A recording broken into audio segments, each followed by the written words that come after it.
Good afternoon, everyone. Good afternoon. Trump administration continues to unleash chaos, cruelty, and corruption on the American people.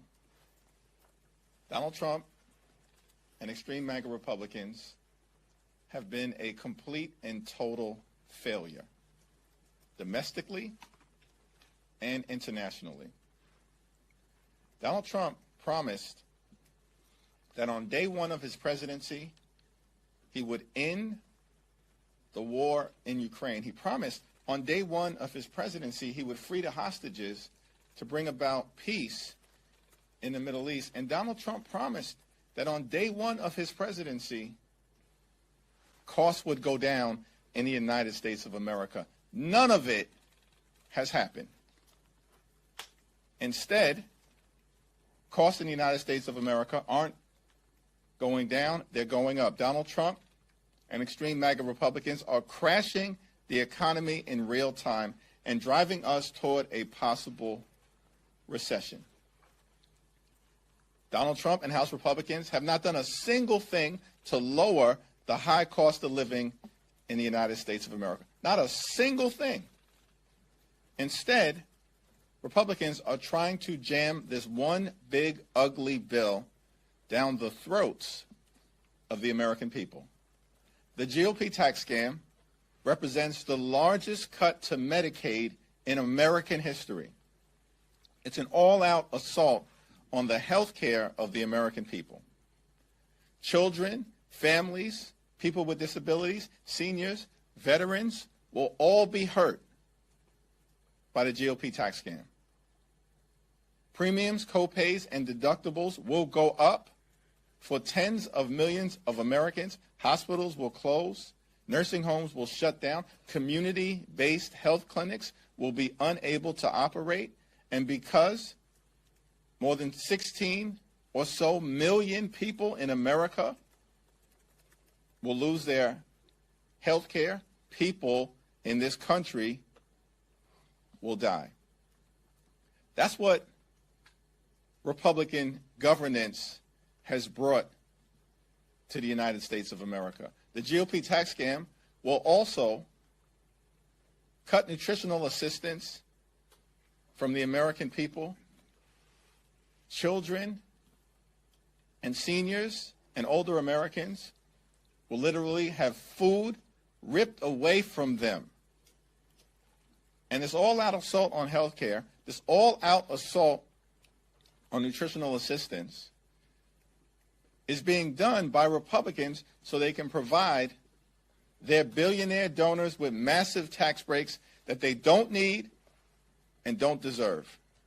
The one big, ugly Republican bill will hurt everyday Americans in order to reward billionaires. At the same time, Donald Trump and his actions, which do not appear to be consistent with the United States Constitution, takes unilateral offensive military action without seeking the approval of the United States Congress. The use of military force, which is offensive in nature, must be approved by the House and the Senate. That's according to the Constitution. It's not optional, Donald. It's not. The framers of the Constitution actually gave Congress the power to declare war for a reason, so the American people, through their elected representatives, would have the opportunity to debate the issue and make some decisions as it relates to what's in the best interest and the national security of the American people. Donald Trump and the administration chose to ignore the Constitution. And so they're going to have to come before Congress and explain their justification for an offensive military strike against Iran. Yes, we can never allow Iran to become a nuclear power. And of course, Israel has the right to defend itself and will support Israel's security in an ironclad manner. But the Trump administration intentionally decided to ignore the aggressive diplomacy that was available to it to try to address the Iranian nuclear threat and ignore the requirements of the Constitution, and now they've got to explain why. And we expect that justification, not just at the classified briefing behind closed doors tomorrow, but we expect them to explain to the American people the basis of the strike. What were the results in terms of actually thwarting Iran's capacity to become a nuclear power? And what are the Trump administration plans to avoid another potentially disastrous war in the Middle East where thousands of American lives are potentially at risk? What is your plan to avoid another foreign war? A promise you made, a promise that Donald Trump made to the American people last year. And just like every other major promise that he made on a campaign trail, he's failed to keep it. Questions? Mr. Leader, you've been very... Thank you. Mr. Leader, I know you just said it's not optional to use military force without consulting Congress, but what is your specific reaction to this afternoon's retaliatory strikes? Also, were you briefed this morning about the potential for retaliation?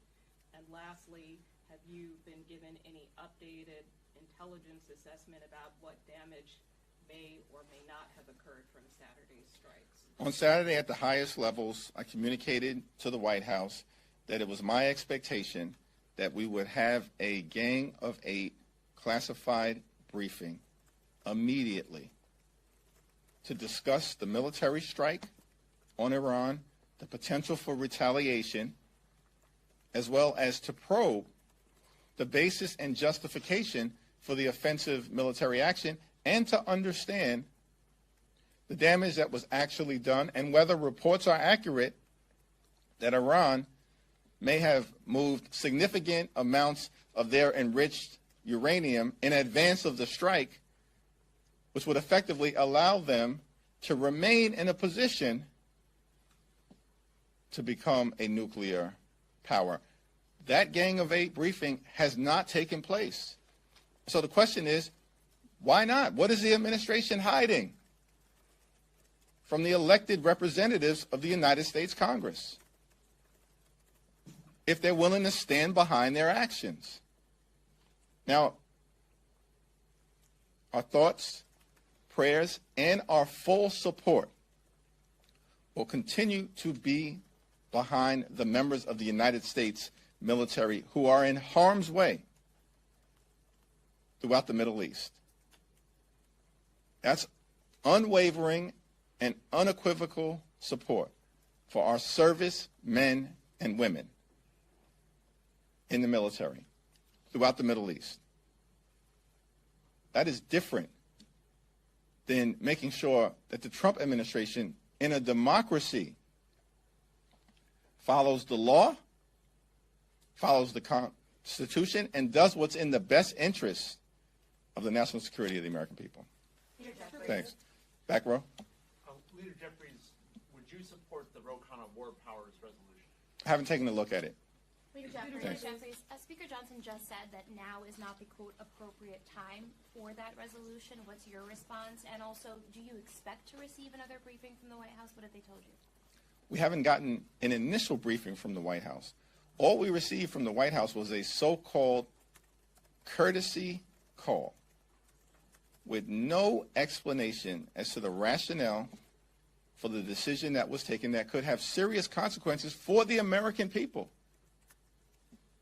I asked for a Gang of 8 briefing. It has yet to occur.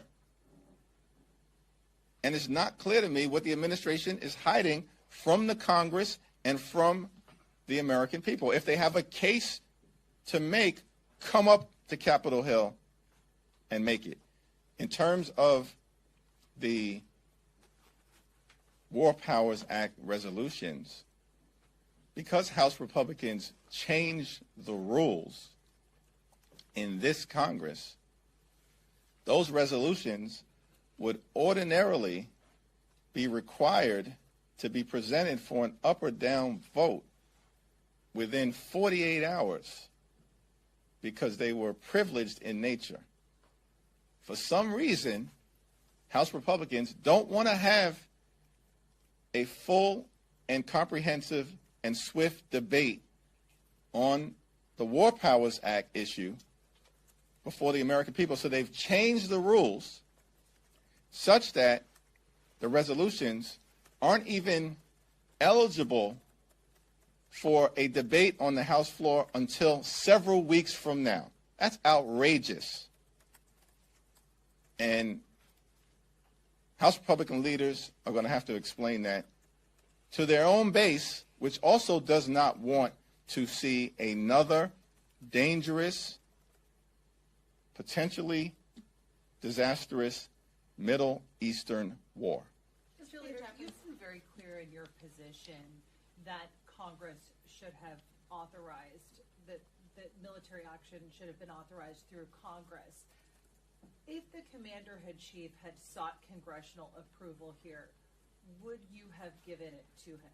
We've seen no evidence to date that an offensive strike of this nature was justified under the War Powers Act or the Constitution.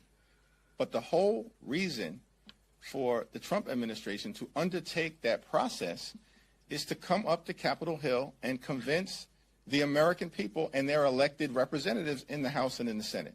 That hasn't happened. And what I can say is not a scintilla of evidence to date has been presented that I have seen to justify the notion that there was an imminent threat to the United States of America. If the administration has evidence to the contrary, come up to present it.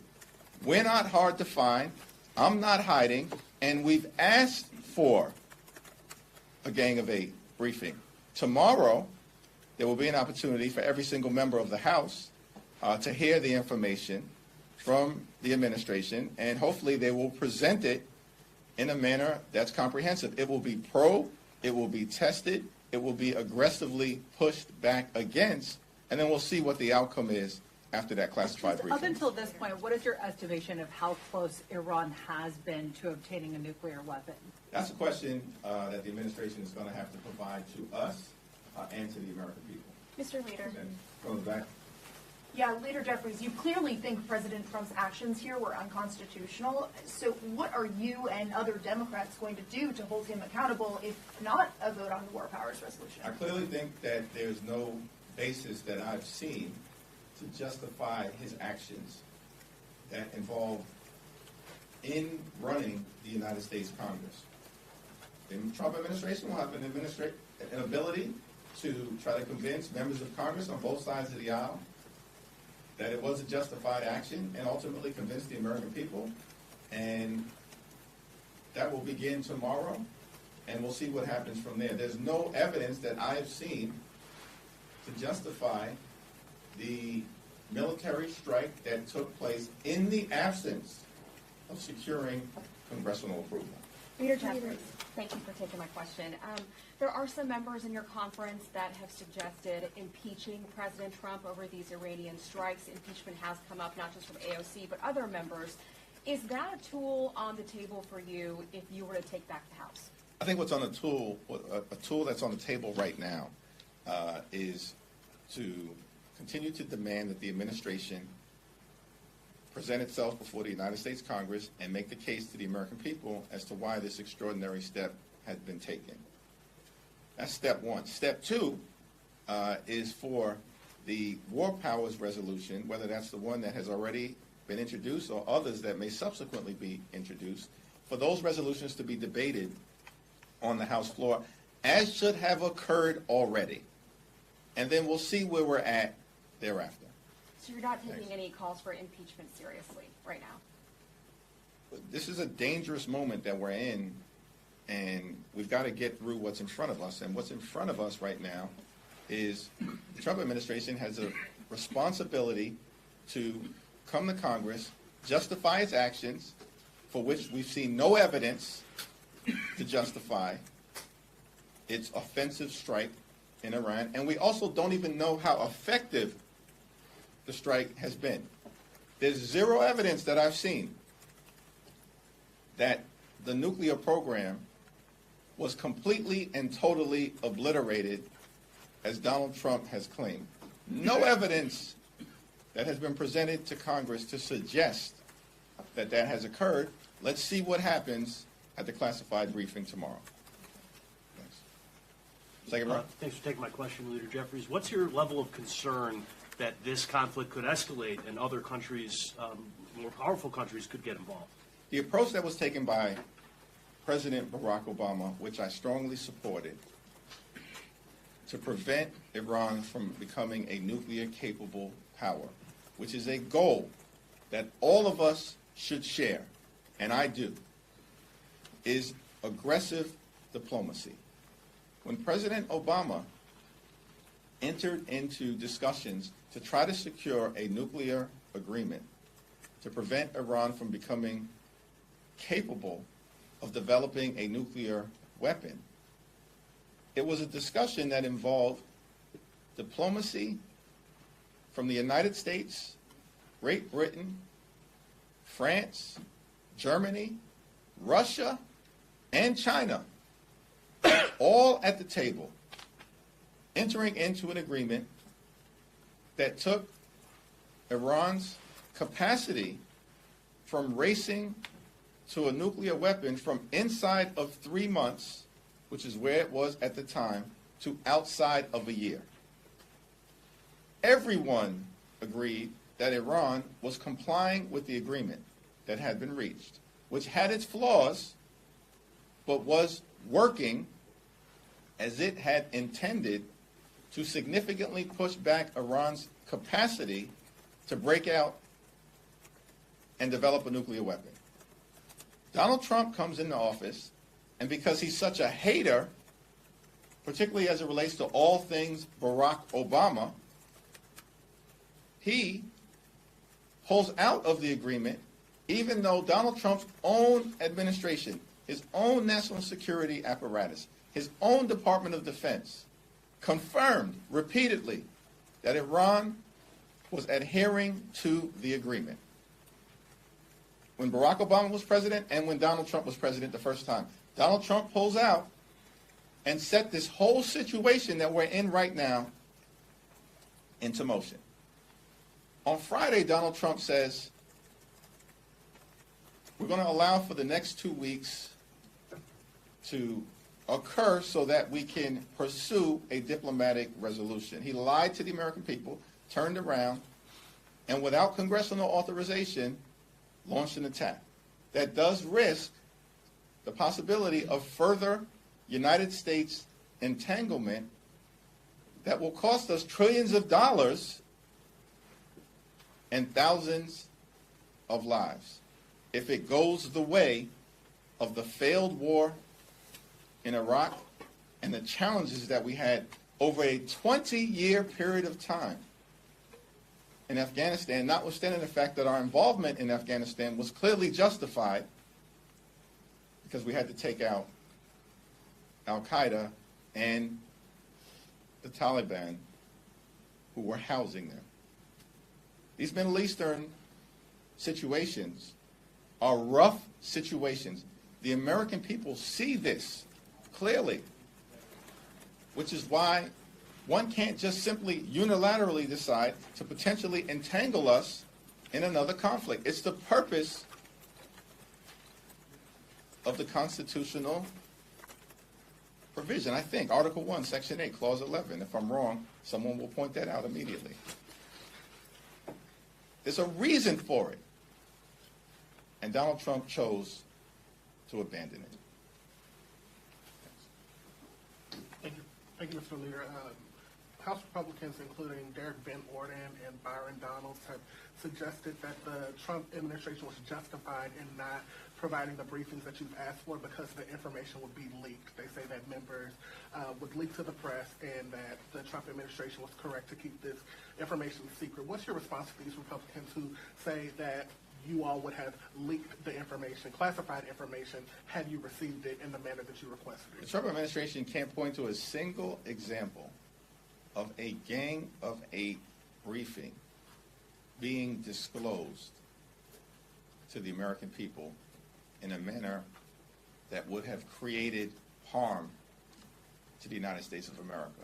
I challenge them, point to a single example of a Gang of 8 briefing over the last several administrations resulting in information that was classified becoming public.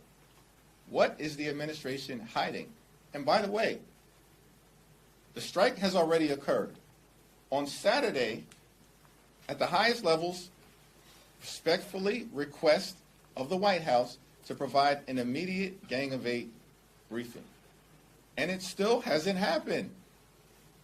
This is after the strike has occurred.